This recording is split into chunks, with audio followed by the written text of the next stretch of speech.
Okay, so the first NFL game of the season is in the books, and now we get to talk about it. So today we're going to recap Thursday Night Football and go over some news that happened this week, including up till today. So, the Thursday Night Football game, Texans versus Chiefs to open the season. And for the first series for both teams, it looked like there was some rust and cobwebs that they had to knock off. But then after that, the wheels started kicking a little bit better for each side, and then the Chiefs ended up pulling away with it. So, final score is 34-20. The Chiefs get the banner because they win. I get the green check mark because I picked it correctly. So 1-0 to start for the season feels pretty good.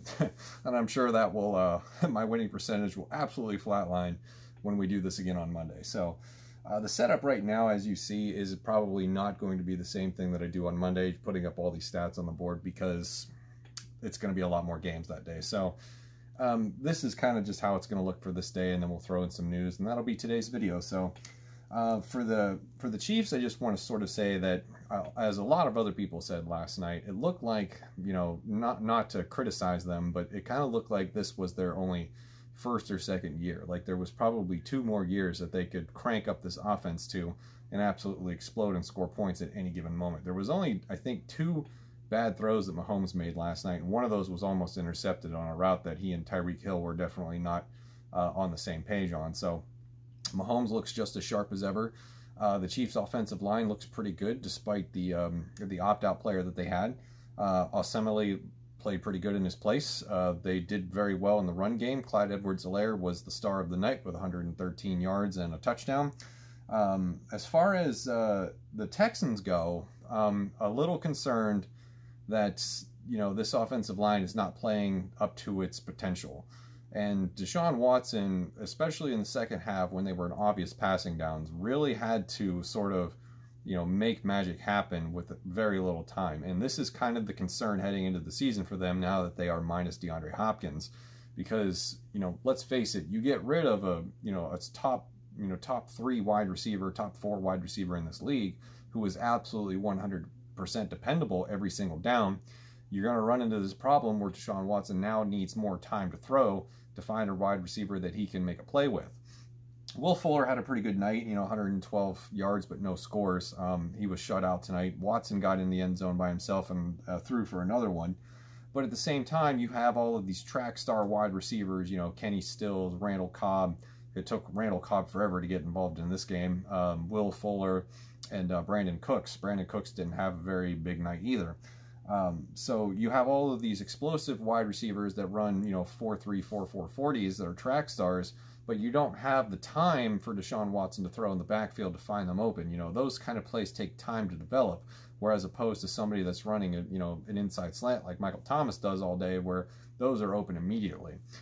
So I don't know if I don't know if the Texans are going to be very well prepared to handle this season. The schedule for them going forward is brutal. They play the Ravens coming up next, and then I think they get the Ravens, Steelers, and Vikings are the next 3 games for them. So very tough. And by the time they get to Minnesota, that Minnesota game, Danielle Hunter will be coming off IR, and they'll be facing Danielle Hunter, Yannick Ngakoue. So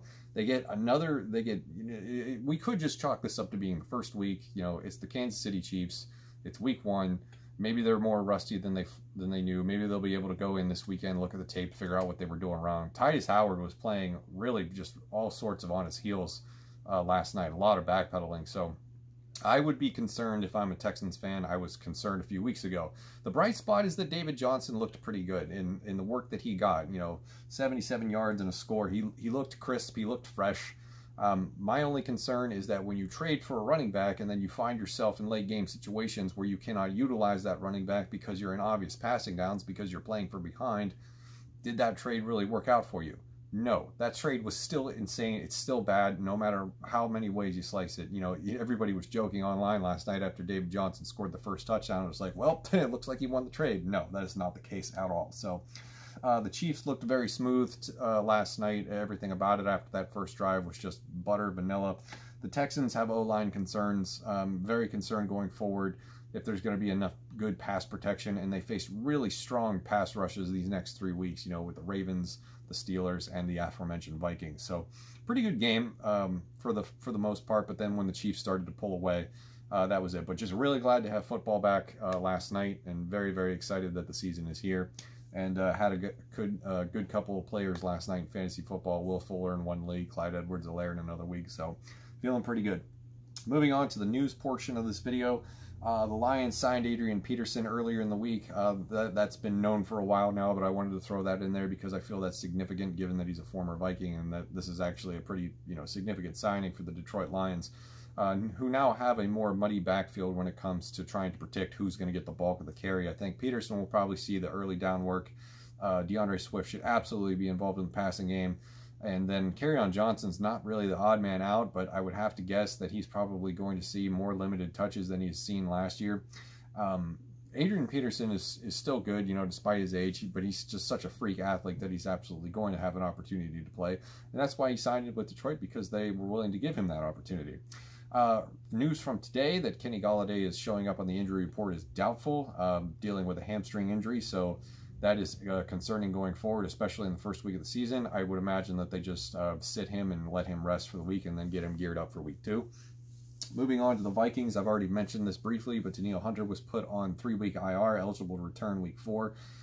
They've been saying that he hasn't been practicing because he tweaked something for the longest time, past couple of weeks now, but it's more clear now that it's apparently a neck issue, so he'll be on IR and miss the first 3 weeks of the season, which sucks because we could use him.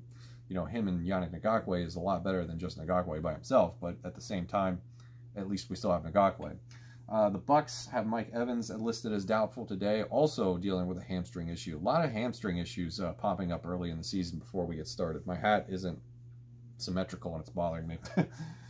Patriots gave Stephon Gilmore a raise, so he's going to make potentially up to $17.5 million with incentives.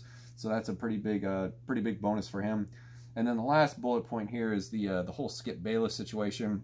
And the only thing I want to say about this whole thing is as follows: Dak Prescott is absolutely a leader for being emotionally available and vulnerable, if you will, and being outspoken about what he had to go through. And, mental health just needs to be more of a normalized discussion in this world. And there's absolutely no shame or no reason to not do it. The stigma of having to be the super tough macho guy 24/7 to be a leader on a football team is a whole bunch of hogwash. He's more of a leader today than he was, a year ago at this time, because he made himself emotionally available and he was able to sort of talk about it. And, yeah, so 100% on Dak Prescott's side for this. And as far as Skip Bayless goes, he's an idiot, and if I never have to hear him say another thing about sports, it'll be too soon. So that is my take on that, and that is going to wrap up this video. I will see you tomorrow for the next one.